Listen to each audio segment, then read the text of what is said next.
3 तारीख को पहली बार ऐसा मुंबई में, महाराष्ट्र में किसी सर्विंग म्युनिसिपल सिटिंग कमिश्नर को इनकम टैक्स का नोटिस सर्व हुआ।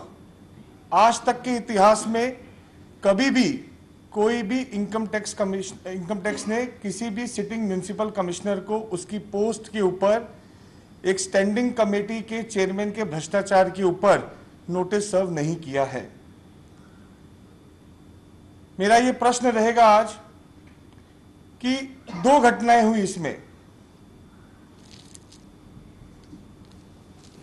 पहली बात कि इनकम टैक्स डिपार्टमेंट से मेरा यह प्रश्न रहेगा कि सिर्फ जांच नेताओं की क्यों होती है,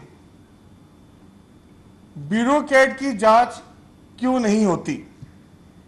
और स्टैंडिंग कमेटी के चेयरमैन यशवंत यादव के 2 साल में 36 प्रॉपर्टी 22 महीने में बनाने के बाद जो भ्रष्टाचार के आरोप लगे, करोड़ों रुपए के, अभी तक 300-350 करोड़ रुपए की ऑफिशियल जो उनकी जानकारी आ रही है कि उन्होंने भ्रष्टाचार करके इतनी संपत्ति बनाई। तो स्टैंडिंग कमेटी में जितने प्रपोजल जाते हैं वो म्युनिसिपल कमिश्नर के, उसका एजेंडा मुंबई के म्युनिसिपल कमिश्नर लगाते हैं। उनके अप्रूवल से स्टैंडिंग कमेटी में जितने प्रपोजल पास होने जाते हैं वो उसका एजेंडा सेट करने का काम मुंबई के म्युनिसिपल कमिश्नर का है। तो जितना गुनेगार, जितना भ्रष्टाचार यशवंत यादव ने किया, उसमें कितना कट इकबाल सिंह चहल को मिला है, ये मेरा प्रश्न आज इनकम टैक्स डिपार्टमेंट से भी है कि इसमें जांच क्यों नहीं अभी तक हुई। जांच एजेंसियों ने उनको अभी तक इसके दायरे में क्यों नहीं लिया, ये मेरा प्रश्न आज इनकम टैक्स डिपार्टमेंट से है कि उनके इजाजत के बिना इतना बड़ा भ्रष्टाचार होना संभव ही नहीं है।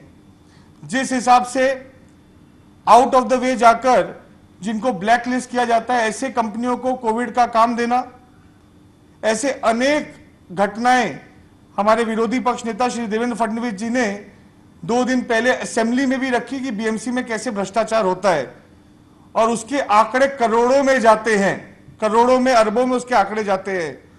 तो इसमें मुंबई के म्युनिसिपल कमिश्नर का कितना हाथ, कितना रोल है, यह प्रश्न आज मुंबई की जनता में एक प्रश्न सबके मन में निर्माण हो चुका है।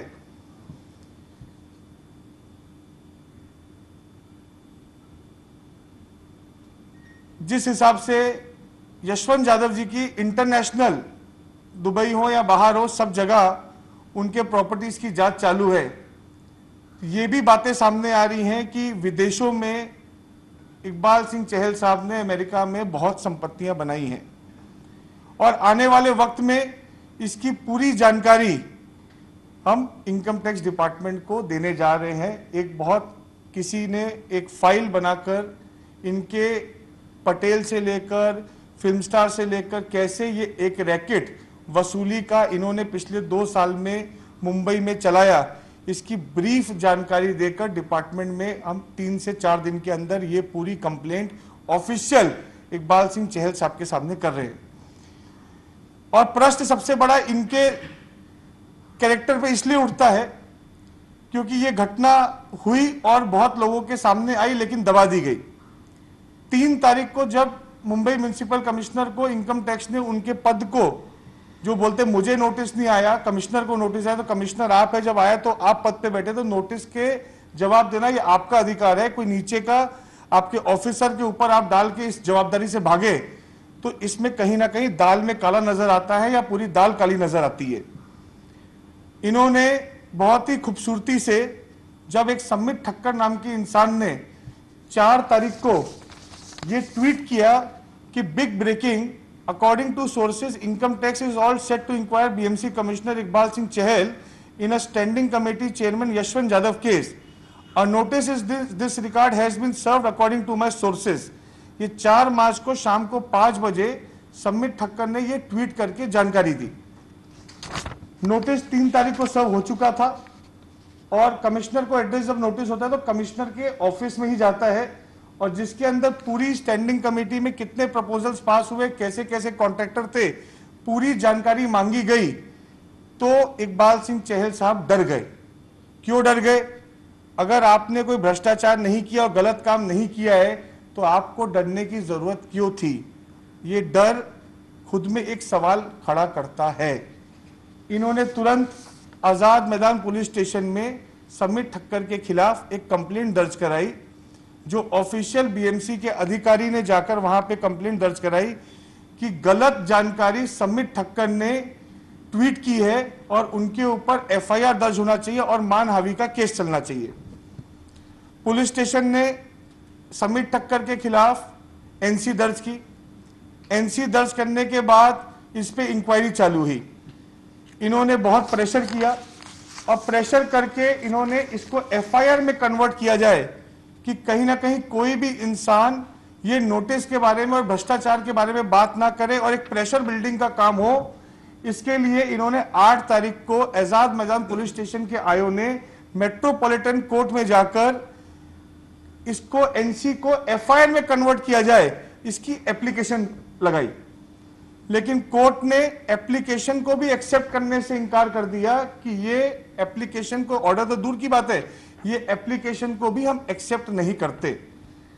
और कल हमने देखा कि किस तरह से ये नोटिस इनकम टैक्स डिपार्टमेंट का इकबाल सिंह चहल साहब जो मुंबई म्युनिसिपल कमिश्नर हैं उनको ये आया।